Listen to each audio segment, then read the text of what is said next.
While all Leos are known to be confident, courageous, and sometimes, in some cases, attention-seeking, did you know there's actually 3 different kinds of Leos? Watch this video where I'm going to break down what these kinds of Leos are so you can find out which one you are.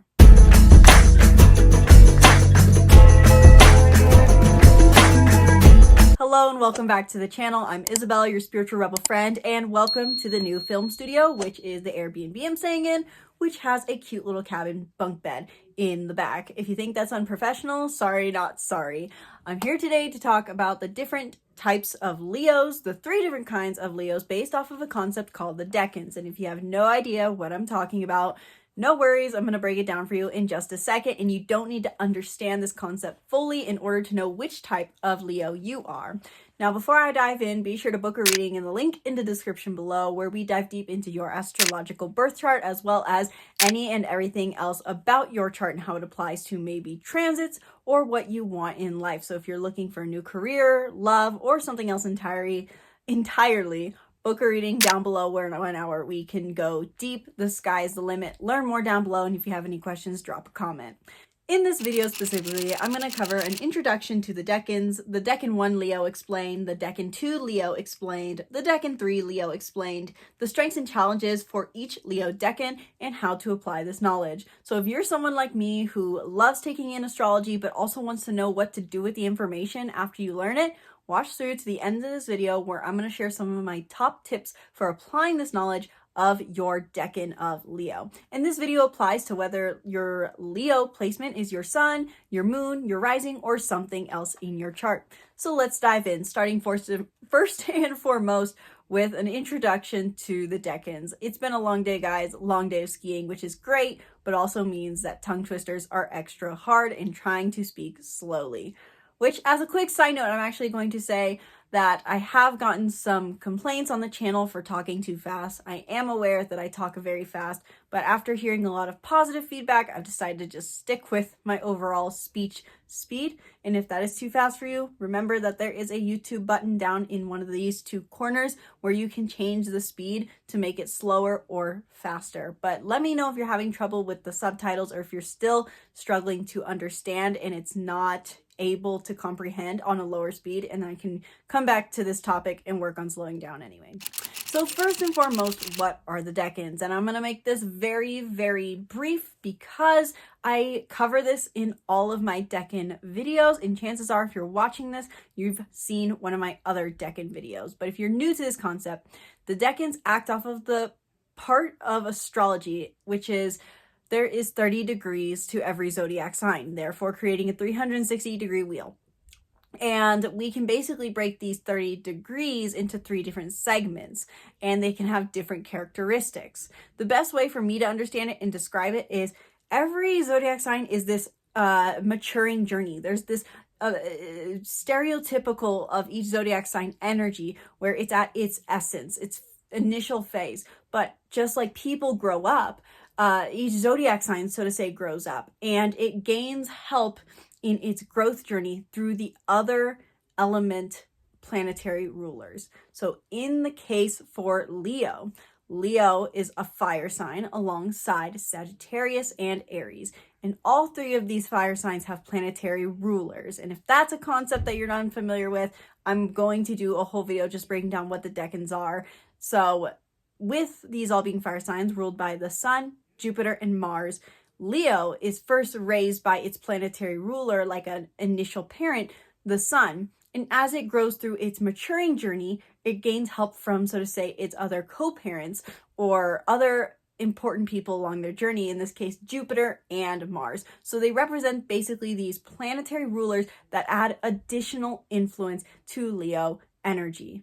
So like I said, the Decans are a bit of a weird concept or hard concept to explain in short, simple terms, and that is frankly because I don't know how to personally understand it and explain it any better than I have just now.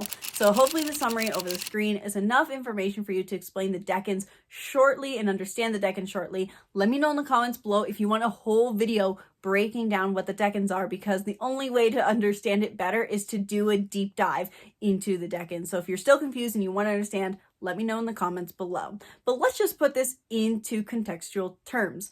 point being, with this concept of the Decans, this is the reason why some people resonate with the stereotypical Leo archetype, whether it's their sun, moon, rising, or something else, and other people don't, because there's really 3 different kinds of Leos. Yes, there is the stereotypical Leo who can be attention-seeking, playful, hair flipping, and oh wow, you're looking at me. But then there's other Leos that are more courageous, confident, or more linear and strategic. These are all traits that can be found across all of the Leo archetype, but which decan you have a planet or point in could really hone in on some of these Leo qualities more so than the other 2 decans will. So without further ado, let's dive into what the 3 kinds of Leos are so you can better understand which one you have and which one you are. So if you're born between July 23rd and August 1st, and or you have your sun, moon, rising, or some other placement in your chart between 0 and 10 degrees of Leo, you are a Decan 1 Leo, the stereotypical Leo, which is primarily ruled by the sun. The sun rules over our vitality and our ego, and this is really seen in the stereotype of Leo, the Leo that we know, which is very strong and very vital in the sense that they're extremely confident, extremely brave oftentimes, whether that is in social settings or somewhere else in their life, but oftentimes can be a bit egotistical as their main struggle. Overall, the Decan 1 Leo is known for their strength and vitality. These are the people who have a warm, sun-like radiance to them that feels warm and welcoming to all that they meet. These are the people who bring warmth wherever they go and can oftentimes be said to be generous because the sun is always giving when it is up in the sky, always radiating. So there's this idea of generosity that comes along with the first decan of Leo. This is also the Leo that is going to be the most easily recognized, given that the sun is always shining, even on a cloudy day. The idea with the Decan 1 Leo is that they are easily recognizable. They have this radiant energy to them that makes them easily seen. And this could mean, in one interpretation, that these people do tend to be extroverted, sociable, and charming because they have that stereotypical energy that is very easily seen. However, I would say that given that technically not every Leo is going to be extroverted, it could be a more they're easily recognized even though they're not very social energy to the Decan 1 Leo. These could also potentially be Leos that thrive a lot in leadership roles, just as any Leo does, especially when they're getting to embody their warmth and charisma. So the Decan 1 Leo is strong, charismatic, warm, and generous. So those are their strengths, but just like any zodiac sign, this applies to the decans. This decan of Leo is going to have some specific challenges. And these are going to be the stereotypical challenges that oftentimes come along for the Leo archetype, which is, first and foremost, we'll say their ego. The sun in our chart, our sun sign, is known to be what gives us strength and vitality, but it's also our ego defense. Hence why it's what makes us feel strong. And so the Decan 1 Leo could, more than the other 2 Leo decans, potentially struggle more with their ego in the stereotypical sense of feeling like they have to defend their ego oftentimes. Yes, this is the Decan of Leo that can be very generous, but at the same time, they can feel that their ego is very easily threatened because they're so dominantly ruled by the sun. How exactly this ego plays out, it is hard to say, but these could be people in one interpretation who feel like they need to draw attention to them, playing on that Leo stereotypical idea of being in the spotlight, but also remembering the fact that they're ruled by the sun. This decan of Leo could find that they feel the need to constantly be in the sunlight, in the spotlight, and this could be their ego defense very well, may be, in the sense that they may feel like they always need the attention on them or be attention seeking. And this could also not be, once again, in stereotypical ways. It doesn't mean look at me, but they could always have something going on to draw the attention to them, or they could even feel that when they don't have the spotlight on them, they feel this innate sense of discomfort. The sun also brings a lot of this childlike energy. And so for that reason, I will say a potential weakness for the Decan 1 Leo is going to be a potential arrogance and childishness. I don't know, I can't quite explain in better words why I associate childishness specifically with Leo. Probably just simply the connection to the Leo archetype itself. Leos tend to be a bit childish in some form or fashion. And I would just say that with this radiant sun planetary ruler, that this is more likely to be present. So there's potentially the sense of arrogance to the Decan 1 Leo because the sun is always shining on them. If you are born between August 2nd and August 11th, you are a Decan to Leo. This is the Sagittarius/Jupiter edition of the Leo, which is going to take on some Jupiter traits. Jupiter being the planet of expansion, both spiritual and material, really adds this emphasis on expansive personality to Leo, meaning that the Decan to Leo is going to be the kind that's always pursuing a higher horizon. This, in a way, could be more of the stereotype of Leo in the sense that they always seem to be doing the next new thing. Oftentimes, Leos are perceived as these courageous people who are always doing something new, chasing something new, being very bold. Honestly, the best way I'd describe it is Donna in Mamma Mia, or in Mamma Mia 2, either one. That I feel like Mamma Mia 2 portrays this better. Can you tell I like this movie? Because I know exactly what I'm talking about. Point being, Donna in Mamma Mia 2 is the perfect epitome of the Decan to Leo, meaning they're courageous, they're bold, they have this natural charisma that comes along with a Leo, but it's also coming from the desire to expand. And so the Decan to Leo is the kind of person, whether it's your sun, moon, or rising, or something else, in somewhere area of your being, you want to seek a sense of courageous expansion. You're always looking to the next novel thing, and you're always looking for something that makes you feel courageous and brave. You have a naturally confident and bold personality. You're not afraid to do something outside your comfort zone and be loving and joyful in the process. And when you have the added influence of Jupiter playing on this part of your personality with the Leo archetype, these are the people who are not afraid of stepping out of their comfort zone and are always looking to the next new thing. Given that Jupiter has a lot to do with spiritual growth and spiritual lessons and wisdom, this is potentially the Decan of Leo that is going to be naturally a little bit more spiritual and focused on travel, or maybe even just more interested in ideology. And this will be later, as I'll mention about the weaknesses or challenges of this Decan, a double-edged sword. Overall, Jupiter does hold this energy of optimism, and so I will say that the Decan to Leo is likely to be the most optimistic and playful of the Decans of Leo. Yes, I did say that there is oftentimes this arrogant or childlike energy to the Decan 1 Leo, but I will say there's more of a playfulness and enthusiasm and optimism that presents itself with the Decan 2 Leo. The Decan 2 Leo is full of energy, full of passion, full of enthusiasm. They want to rally a party. Another interpretation of this would be, if you know the Myers-Briggs system, the MBTI, I would say this is very similar to campaigner energy, which for those who don't know which the campaigner is, the ENFP. So the Decan to Leo, the most enthusiastic, optimistic, potentially adventurous, and always seeking new horizons and novelty. These are your strengths, but there is also some challenges. Given that Jupiter can oftentimes be too expansive, I will say that the Decan to Leo is also the one that will potentially struggle the most with always seeking the next new thing and, so to say, jumping ship on certain things in their life. In some ways, this could be a flightiness as an ego defense. Like we said, all Leos have a bit of ego problems. How ego presents itself can be different though. And so for the Decan to Leo ruled by Jupiter, these people can find that they defend their ego by making sure they always jump to the next new thing so they don't feel this sense of lack of strength, lack of vitality that a Leo craves so much.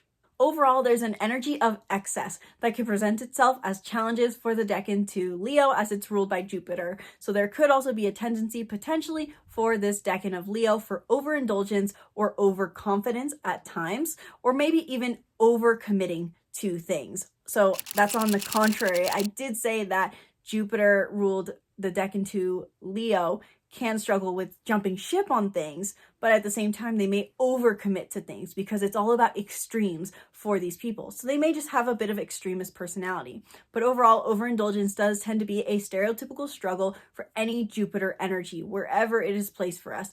And so these people can maybe be overindulgent in some way. And finally, if you are born between August 12th and August 22nd, and or you have a sun, moon, rising, or some other placement between 20 and 30 degrees of Leo, you are a Decan 3 Leo. Quick side note, I'm pretty sure I did not clarify the degrees for the previous Decan of Leo, the Decan 2, But as that quick side note, if you have a Decan 2 Leo placement, if you have any sun, moon, or rising or other placement between 10 and 20 degrees. So it just moves along. The first 10 degrees, the second segment of 10 degrees, the third segment of 10 degrees. So back to the Decan 3 Leo. If you have any placements between 20 and 30 degrees of Leo, you are a Decan 3 Leo. This is the Aries edition of Leo, the Mars ruled edition. And this is going to be the most ambitious and also potentially competitive of the Leos. The Decan 3 Leo, being ruled by Mars, adds a layer of masculine energy and a desire to act to the Leo archetype. So this is likely going to be the Leo that resonates the least with the stereotypical Leo interpretation. Leos are often said to be childlike and playful and giggly type, the one that's just innocent and has, again, this childlike energy to them and can be attention seeking.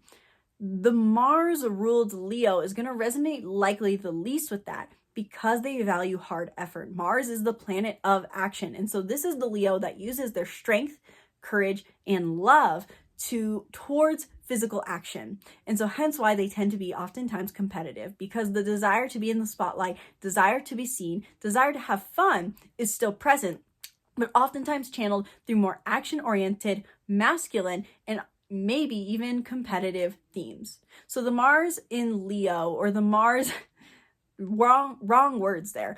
The Decan 3 Leo, the Mars ruled Leo, is oftentimes the person who's going to be very assertive, taking on the most leadership qualities that are present within the Leo archetype. This is the person who can take the lead, whether that is for their own independent win or to lead a team.